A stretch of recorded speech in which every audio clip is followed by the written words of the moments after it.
Nah, Mbah Yai dalam hal ini mengajari kita, ya, mengajari kita, membimbing kita dalam ilmunya. Apa itu yang saya sebutkan tadi? Ilmunya Mbah Yai itu ada dua perkara, atau ilmu yang diciptakan beliau. Yang pertama suara wakidiyah sebagai amalannya yang berfungsi menjadikan hati. Yang kedua pedoman hidup atau petunjuk penerapan ilmu ketauhidan. Nah di sini ajar wakidiyah itu tidak diniatkan. Mau kita niat lillah billah birasul tidak bisa. Tidak bisa. Karena ajar wakidiyah lakon. Hal yang harus kita lakukan. Monggo kita niat lillah, li rasul, lil ghos. Nah itu. Monggo kita niat derek perintah Allah, kita niat ibadah. Monggo kita niat derek sunnah Rasulullah. Bimbingane Mbah Yai atau bimbingane Al Ghos Al Mutlaq niku. Manten ngoten didasari kan disadari kanthi dasar Birasul bil Ghos. Satu contoh. Jenengan saking pundi daerah lain niat ingsun aku melu mujadah nusana derek perintah Allah, derek sunnah Rasulullah, derek bimbingane Al Ghos akhir zaman. Aku melu acara nisfana iso niat ini mergo jasane Kanjeng Nabi lan jasane Mbah Yai. Nah itu baru pas. Kalau monggo kita niat lillah billah rasul tidak bisa. Itu salah kaprah dan itu tidak mungkin kita bisa mampu sampai menjadi golongan bertakwa kepada Allah. Karena apa? Menyadari dalam dasar tidak bisa diniatkan. Itu contoh. Aku iso niki mergo jasa Rasulullah. Aku niatnya ini gak iso, gak bisa, maaf gak bisa. Kemudian setelah kita mendasari dengan dasar Birasul bil Ghos, aku mujadah nek Surabaya niswana tak niatin dari perintah Allah ibadah dari sunnah Rasulullah dari bimar zaman mergo jasane Rasulullah dan jasane Mbah Yai. Lagi dibilah nih kabeh iki mau sing gawe sing ngerane sing ngrasakne Allah, itu yang tepat. Karena pengetarapannya yuti dulu, yuti kemudian baru kita niat. Terus sekarang kalau niat dulu, apa yang diniatkan? Yuti. Ya kita ngisi bidan. Dalam mengisi bidan itu kita niatkan lillah, li rasul, lil ghos.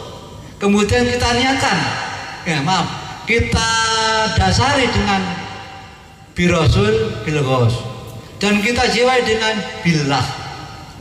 Nah, kalau itu sudah kita lakukan, Pak insya Allah roh kita bisa menjadi ma'rifat. Kenapa demikian?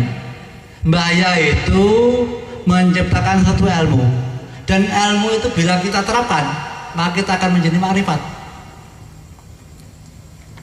Dan kalau kita menerapkan setiap hari sampai malaikat Israel menjemput, itu banyak mendapatkan.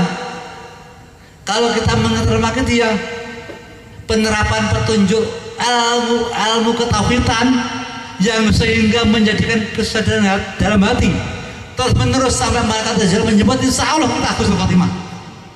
Dan seperti itu. Tapi dengan syarat harus tepat. Sekarang suatu contoh, kita ingin bikin tahu. Berhubung di daerah Surabaya itu tahunya jarang, yang banyak tempe, maka tahu itu bisa laku dan kita bisa mendapatkan untung yang banyak. Tempe juga banyak dari delai. Walaupun sama-sama banyak dari kedelai, akan tapi berbeda caranya, tetap berbeda. Kita membuat tahu, kemudian tanya kepada bako tempe, apa mungkin bisa menjadi tahu? Nggak mungkin. Kita bertanya kepada pembuat tahu dengan petunjuk-petunjuk yang dia tunjukkan kepada kita. Insya Allah kalau kita melakukan sesuai dengan petunjuk si pembuat tahu, maka kita akan menjadi pembuat tahu, tidak pembuat tempe. Sebaliknya, kalau kita ingin membuat tahu bertanya kepada pembuat tempe, maka yang jadi tempe bukan tahu. Begitu yang sama amal wakidiyah. Kalau kita bertanya kepada yang tepat dan sesuai dengan baik, maka kita akan menjadi pengawal wakidiyah yang berwakidiyah. Amin. Tapi sebaliknya, kalau kita bertanya kepada bakul jamu yang mengaku-ngaku sebagai pahlawan wakidiyah, padahal apa? Not action to alay, hanya banyak bicara, tidak ada kenyataan. Itu pun kita akan seperti di akhirat. Saat malaikat nengkarang bertanya, "Man rabbuka?" Sopo Tuhanmu? Gak tahu apa-apa. "Man nabiyuka?" Sopo nabimu? Gak tahu apa-apa. Karena kita sudah sedang bahaya, tidak menjadi pengawas wakidiyah. Maaf kalau saya agak kerasin, maaf. Sama apa ada keras.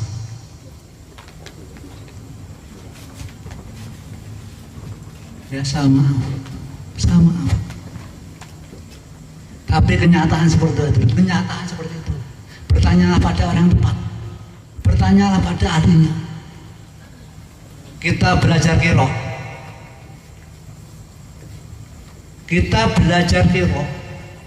Belajar qiraah kepada orang ahli fikih. Tidak bisa.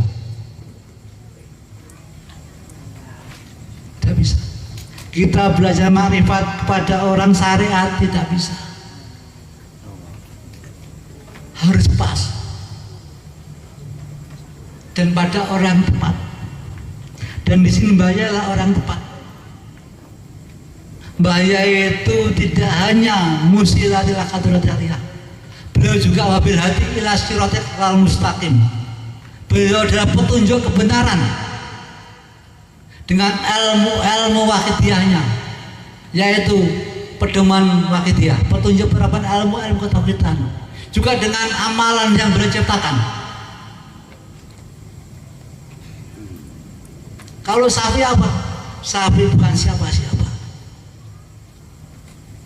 Syafi'i kebetulan ditakdirkan lahir dari duriannya Mbah Yai.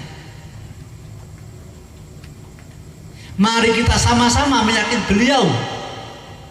Mari kita sama-sama mengikuti apa yang dikehendaki beliau, supaya kita bisa mencapai kebahagiaan akhirat. Tujuan kita apa hidup? Kebahagiaan akhirat. Di sini sama kita sebagai amalannya, supaya hati kita jernih. Kalau hati kita jernih, insya Allah hal yang baik bisa masuk, tidak terhalang. Baik itu canggih, supaya hal yang baik itu bisa masuk, maka hati kita dibersihkan dulu dengan amal wakidiyah. Maka itu perjalanan wakidiyah terjadi dari 3 perkara. Yang pertama tadi wakidiyah. Kenapa wakidiyah pertama? Agar hati kita bersih, jernih. Kalau hati kita jernih, maka yang baik itu cepat masuk. Hidayah cepat masuk, syafaat cepat masuk, nadhirah cepat masuk.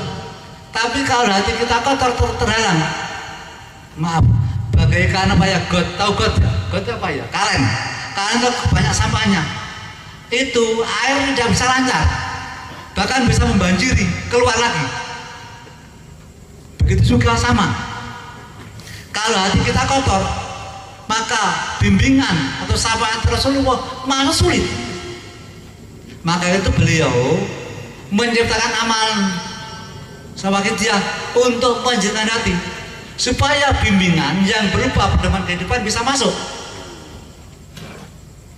sehingga terjadilah kesempurnaan interaksi kepada Allah dalam hubungan ibadah, pencapaian di akhirat. Begitu.